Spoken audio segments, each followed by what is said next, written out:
ఈ సకల ప్రపంచమంతా ద్వేషించినా చివరకు తనను సృష్టించిన ఆ దేవుడే ఆగ్రహించిన ఆ బిడ్డను క్షమించి గుండెలకు హత్తుకునేంత మంచితనం ఒక్క అమ్మకే సొంతం. అంతటి గొప్ప అమ్మ ఇప్పుడు రెక్కలొచ్చిన బిడ్డలకు బరువవుతోంది. అనాథాశ్రమమే ఆమె చివరి మజిలీగా మారిపోతోంది. ఊహించని రీతిలో ఆ దురదృష్టకర దృశ్యాన్ని చూసిన ఓ చిట్టి తల్లి మనసు వేయి ముక్కలైంది.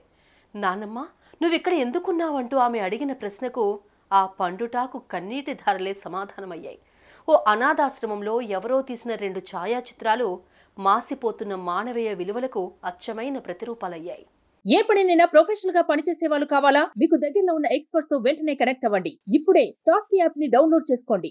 ఇదిగో అప్పటిదాకా ఎంతో ఆనందంగా గడిపి ఒక్క క్షణంలో విషాద దేవతలా మారిపోయిన ఈ చిట్టి తల్లి స్కూల్ టూర్లో భాగంగా ఓ వృద్ధాశ్రమానికి వచ్చింది.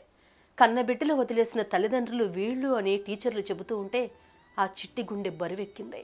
తాను ఇంటి నుంచి తెచ్చిన తినుబండారాలు అక్కడున్న వారి చేతిలో పెట్టినప్పుడు ఆ వృద్ధుల కళ్ళల్లో కనపడిన కృతజ్ఞత పవనాలను చూసి జాలిపడిపోయింది. వీరినెందుకు వీరి బిడ్డలు ఇలా ఇక్కడ వదిలేశారు? కన్నబిడ్డల్ని చూడకుండా వీరిక్కడ ఎలా ఉండగలుగుతున్నారు అనుకుంటూ ఆ చిట్టి తల్లి నెమ్మదిగా ముందుకు కదిలింది. అలా ఓ 4-5 అడుగులు వేసిందో లేదో ఆ బంగారు తల్లికి ఊహకందని అనుభవం ఎదురైంది.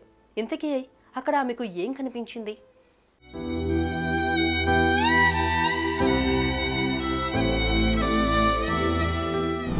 అక్కడ ఆ చిట్టి తల్లికి తను పుట్టి పెరిగిన ఓ అమ్మ ఒడి కనిపించింది. అమ్మ కంటే ప్రేమగా చోటిచ్చిన నానమ్మ ఒడి కనిపించింది. తనను చూసి ఒక్కసారిగా ఆనంద పారవస్యంలో మునిగిపోయి తన దగ్గరకొచ్చి ఒక్కసారిగా తనను గుండెలకు హత్తుకున్న ఓ వృద్ధురాలు కనిపించింది. ఆ పెద్దమ్మ ఎవరో కాదు, తాను తల్లి కడుపులోంచి భూమి మీద పడుతూనే ఆనందంగా ఎత్తుకుని తన బుజ్జి బుగ్గలను ముద్దాడిన నాన్నమ్మ. తాను గుక్కపెట్టి ఏడుస్తూ ఉంటే తన ఒళ్ళోకి తీసుకుని లాలిపాట పాడి తనను నిద్రపుచ్చిన నాన్నమ్మ. అమ్మా నాన్న సినిమాకో షికారుకో వెళితే తనను గుండెలకు హత్తుకొని అమ్మ కంటే ఎక్కువ ప్రేమను పంచిన నాన్నమ్మ. కనింది అమ్మే అయినా తనను ఆ అమ్మ కంటే అనురాగంగా పెంచి పెద్ద చేసిన నానమ్మ.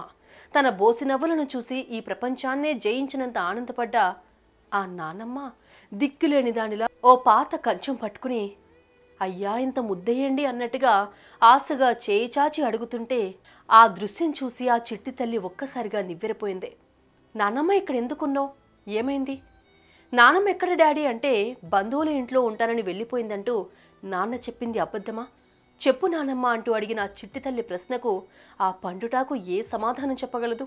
నయాగరా జలపాతమంత కన్నీరు తన్నుకొస్తున్నా తన గారాల పట్టి తన కన్నబిడ్డ కడుపున పుట్టిన చిట్టి తల్లికి ఏమని సమాధానం ఇవ్వగలదు? ఆమె ఆన్సర్ ఇవ్వలేదు. ఎందుకంటే తన కన్నబిడ్డ మనసు బాధపడుతుందేమో అన్న ఆలోచన. తన కన్నపేగు తనను ఈ ఇంట్లో ఉండటం కుదరదమ్మా, అనాథాశ్రమంలో చేర్చేస్తా అంటూ తనను వదిల్చుకున్న విషయం చెబితే తన ముద్దుల మనవరాలు తన తండ్రిని అసహ్యించుకుంటుందేమో అన్న ఆలోచన. నో, నేనేమైపోయినా సరే నా కన్నబిడ్డ మనసు ఇసుమంత కూడా ఇబ్బంది పడకూడదు అన్న ఆలోచన.